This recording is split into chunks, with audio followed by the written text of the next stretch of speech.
The lunar landings were more than likely fabricated, faked. I affirm that we didn't go to the moon, and I would bet my life on it. We did not land men on the moon.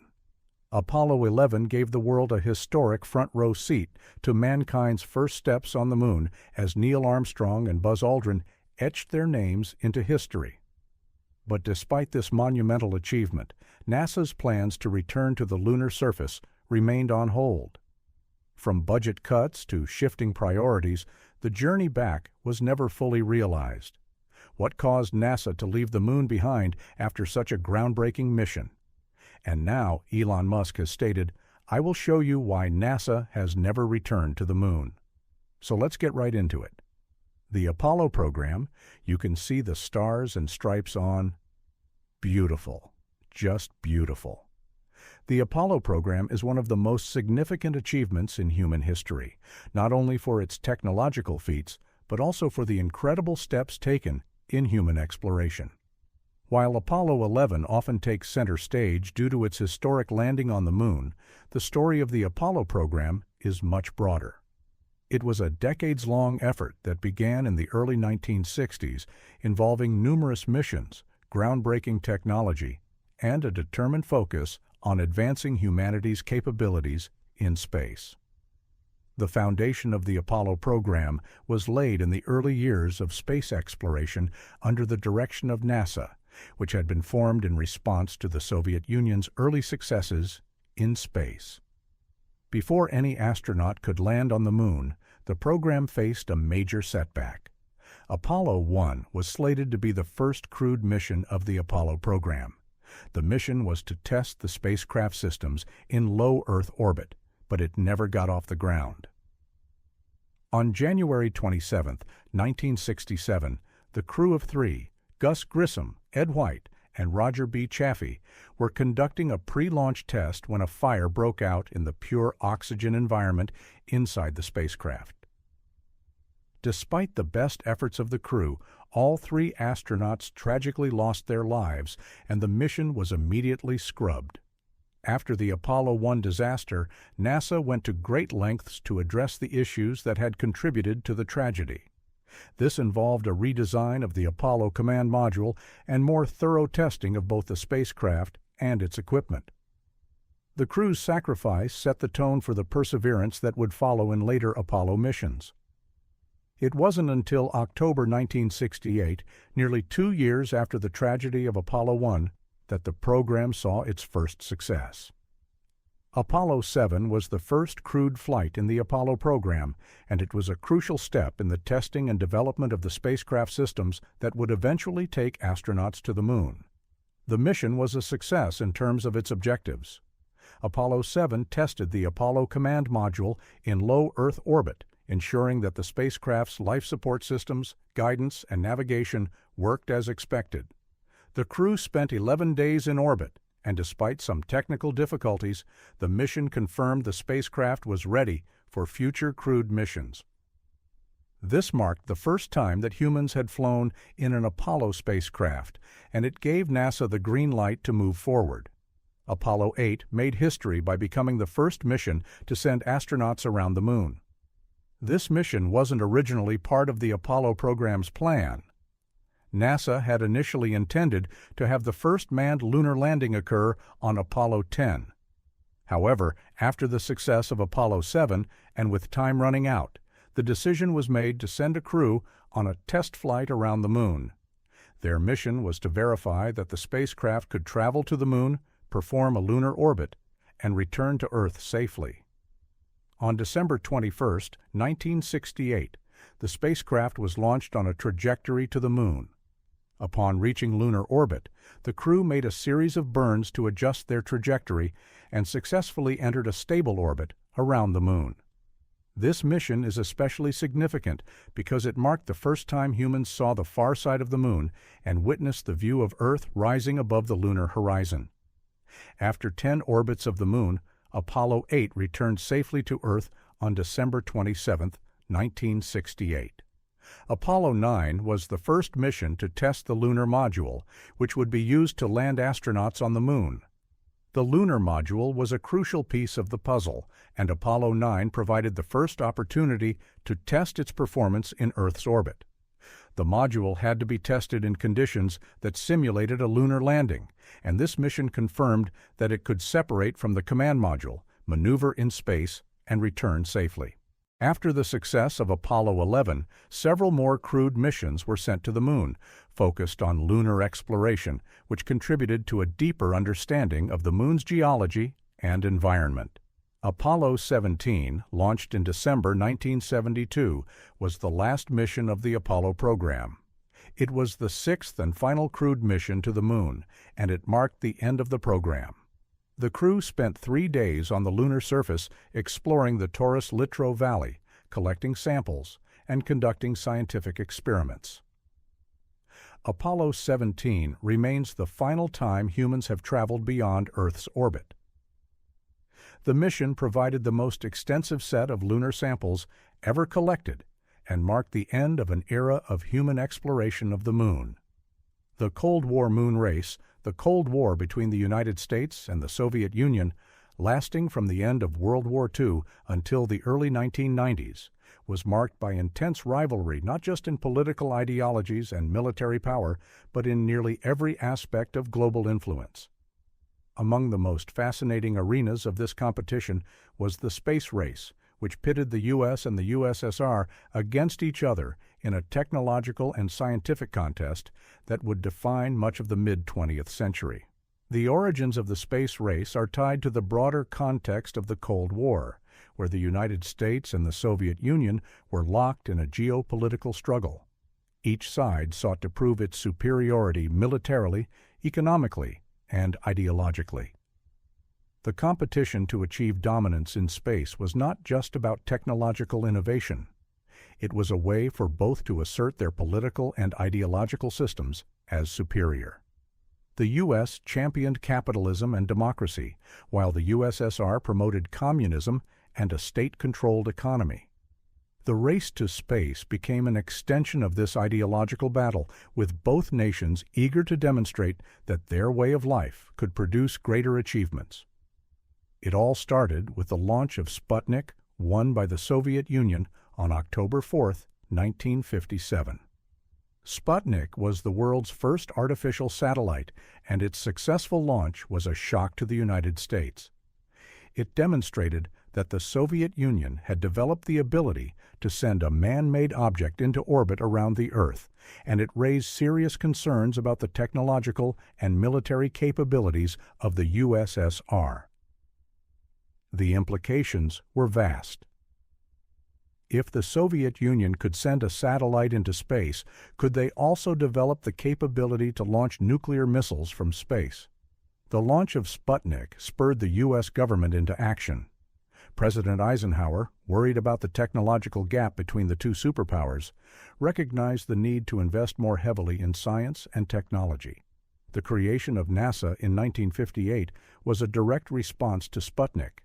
However, the U.S. was not only concerned with closing the technological gap, but also with the implications of Soviet success in space. The fear of falling behind in a race that could directly impact national security, especially with the potential for space-based weapons, was a significant driving force behind the U.S. efforts. While the U.S. focused on developing its space program to keep up with the Soviets, the USSR continued to push forward with its own space endeavors. The Soviet Union had a strong scientific and engineering community, and it made rapid advancements in space exploration, culminating in Yuri Gagarin's historic flight on April 12, 1961. Yuri became the first human to orbit the Earth, and his achievement was a major victory for the Soviet space program. In the years that followed, the space race would become one of the defining features of the Cold War. Both countries poured significant resources into their space programs with the goal of achieving world dominance. But while the space race itself was the most visible and iconic competition, it was by no means the only arena in which the U.S. and the USSR clashed. In terms of military competition, the Cold War was marked by the arms race. Both the United States and the Soviet Union built up vast stockpiles of nuclear weapons, each side striving to have the upper hand in terms of firepower. This race for nuclear superiority was accompanied by a struggle for influence in the world.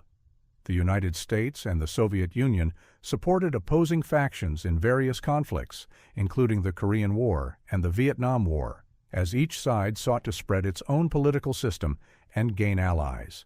The space race, however, offered a different kind of competition.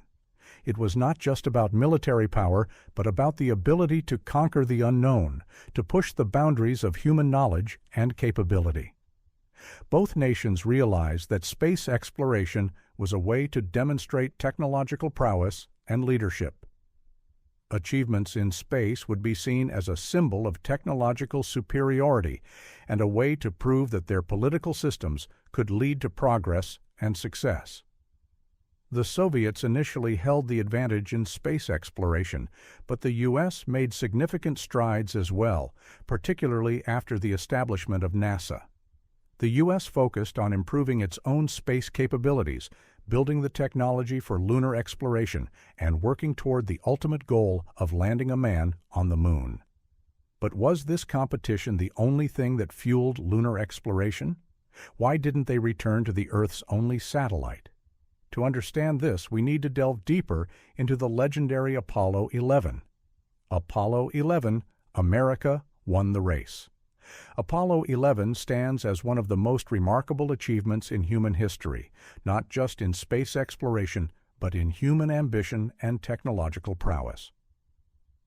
Apollo 11 was not just a technical feat, it was also a symbol of the power of human determination and the culmination of a decade of intense scientific and engineering work. The mission was launched atop a Saturn V rocket. 3, 2, 1, 0, all engines running. Liftoff. We have a liftoff. 32 minutes past the hour. Up on Apollo 11, the largest and most powerful rocket ever built, designed to carry astronauts into lunar orbit. This behemoth, at 363 feet tall and weighing 6.2 million pounds, was capable of sending astronauts Neil Armstrong, Buzz Aldrin, and Michael Collins on their way. The crew of Apollo 11 was led by Neil Armstrong. Buzz Aldrin was assigned to walk on the lunar surface alongside him, while Michael Collins, the third member of the team, stayed in lunar orbit aboard the command module, awaiting the safe return of his companions. They were carefully selected for their skills and experiences, each contributing to the team's ability to accomplish the monumental task ahead. The journey to the moon itself took 4 days as the spacecraft traveled through space. The crew used their time to recheck their equipment, systems, and plans for the landing. Once Apollo 11 reached the vicinity of the moon, the spacecraft entered lunar orbit. At this point, the command module, where Michael was stationed, remained in orbit around the moon, while Neil and Buzz transferred to the lunar module, named Eagle. Their task was to land on the moon's surface, explore for a few hours, collect samples, and then return to the command module before heading back to Earth. They separated from Michael and began their descent to the surface, a process that would take several hours. The lunar module was equipped with a guidance system, but the descent was anything but automatic. Buzz had to manually control the craft to avoid boulders and craters, navigating their way to a flat, safe area to land. As they neared the moon's surface, Neil encountered several unexpected challenges. The lunar module's automated landing system had identified a site near the Sea of Tranquility, but he realized that it was filled with large, hazardous rocks. In a split-second decision, he took manual control of the module and guided it to a smoother patch of land. Once on the moon's surface, they prepared to leave the lunar module. Neil Armstrong was the first to step out, descending the ladder and making history with his famous statement, "That's one small step for man, one giant leap for mankind." These words, broadcast live to millions of people across the globe, captured the awe and wonder of what humanity had just achieved. Buzz followed shortly after, and together the two astronauts spent over 2 hours on the lunar surface. The success of Apollo 11 was not only a scientific and technological achievement, but also a political victory in the context of the Cold War. By landing on the Moon, the United States had fulfilled President John F. Kennedy's challenge to put a man on the Moon by the end of the 1960s. It was a clear victory for the U.S. in the space race. Recently, Elon Musk has revealed why NASA has never returned to the Moon in the last 50 years. Elon Musk's deep infatuation with space has been clear for years, and his unwavering focus on Mars has captivated both the tech and space communities. That's what we want. Elon's drive to explore the red planet and eventually colonize it isn't just a passing interest. It's the cornerstone of his vision for the future of humanity. But why Mars? Why not the Moon, Venus, or even other destinations in space? Elon Musk has repeatedly made the case that humanity's future relies on becoming a multiplanetary species. At the core of his reasoning is the belief that Earth is fragile. He often points to natural disasters, climate change, and the potential for human-made catastrophes as existential threats that could wipe out civilization. Elon's thinking is that to ensure humanity's survival, we must not put all our eggs in one basket. The more planets we inhabit, the more resilient our species becomes. For him, Mars stands out as the ideal candidate for human colonization. It's not just because it's the closest planet to Earth with the potential for human habitation, but because of its unique challenges and its potential for long-term sustainability. Elon has compared the idea of making life multiplanetary to creating a backup system for civilization with SpaceX. He envisions a future where people aren't just sending rovers to Mars to take soil samples, but are building thriving colonies. In his mind, the Moon, while interesting, simply doesn't offer the same possibilities. The Moon lacks many of the natural resources that Elon believes are essential for building a self-sustaining colony. There's no atmosphere, making it harder to develop technologies for habitation. Elon has spoken on numerous occasions about the challenges of sustaining human life on the Moon. The Moon is close, but it doesn't have an atmosphere. The gravity is only 1/6 that of Earth, and it's missing a lot of key resources, particularly because the Moon is a barren, inhospitable rock without the resources that could support long-term settlements. But these are reasons why Elon doesn't believe the Moon could be our next home, not why NASA has abandoned the Apollo program. Mars is Elon's clear target because of its potential to support human life in ways other planets cannot. He has stated that Mars is the only planet in our solar system, besides Earth, where humanity could build a self-sustaining civilization. It has a 24-hour day cycle, which closely resembles Earth's, and it's cold, but not too cold. Mars also has water ice beneath its surface, a critical resource for sustaining human life. Water is necessary for drinking, but also for growing food and producing oxygen. Elon has been vocal about the importance of water as a key resource in space exploration. While the Moon has some water ice in permanently shadowed craters at its poles, the quantity and accessibility are far less favorable than what's found on Mars. Moreover, Mars has a gravity that is roughly 38% of Earth's, which is enough to help mitigate the severe health problems that come with extended exposure to microgravity on the Moon or in space. One of the driving forces behind Elon's vision for Mars is SpaceX, whose primary goal is to reduce the cost of space travel, which Elon sees as the key to making Mars colonization feasible. By developing reusable rockets with the Falcon 9 and the Starship program, he hopes to drastically lower the cost of launching payloads to space, making it possible to send thousands of people to Mars. Mars should be a self-sustaining civilization as quickly as possible, and I think this can be done in around 20 years. The development of Starship, a fully reusable spacecraft designed for deep space travel, is central to this vision. Elon has been clear about his long-term goal for SpaceX. Starship is designed to be capable of carrying up to 100 passengers, along with the necessary supplies to help them survive on Mars for extended periods. Elon's obsession with Mars can also be traced to his personal philosophy. He's driven by a desire to make a meaningful impact on the future of humanity. He has often discussed how important it is for humanity to pursue ambitious goals in order to give people something to aspire to. He sees space exploration as a unifying cause, something that can connect people around the world to work together toward a common goal. The United States landed on the Moon 6 times between 1969 and 1972, with Apollo missions bringing back hundreds of pounds of lunar rock and soil samples and making history by sending astronauts into space and onto the lunar surface. But after Apollo 17, NASA's last lunar landing, the U.S. seemed to pull back from the Moon. Despite the groundbreaking success of the Apollo program, the United States did not send astronauts back to the Moon. One key reason they listed for halting the lunar missions was the immense cost. At its peak, the Apollo program consumed roughly $25 billion, equivalent to over $50 billion today. The public's enthusiasm for space exploration also began to wane.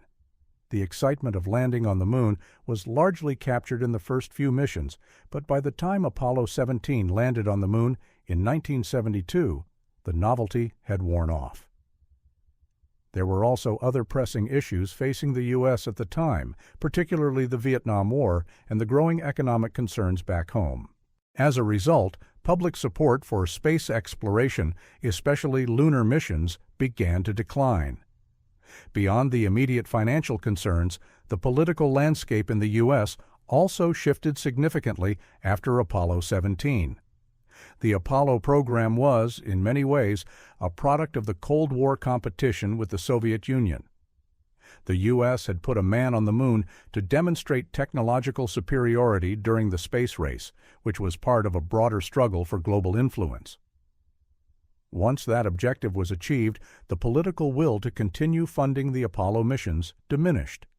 But all of this wasn't quite true, and one person decided it was time to expose it. Elon Musk shocked the world when he declared, "I will show you why NASA has never returned to the Moon." According to Elon, they lied, and the truth lies in the gaps of the Apollo mission's story.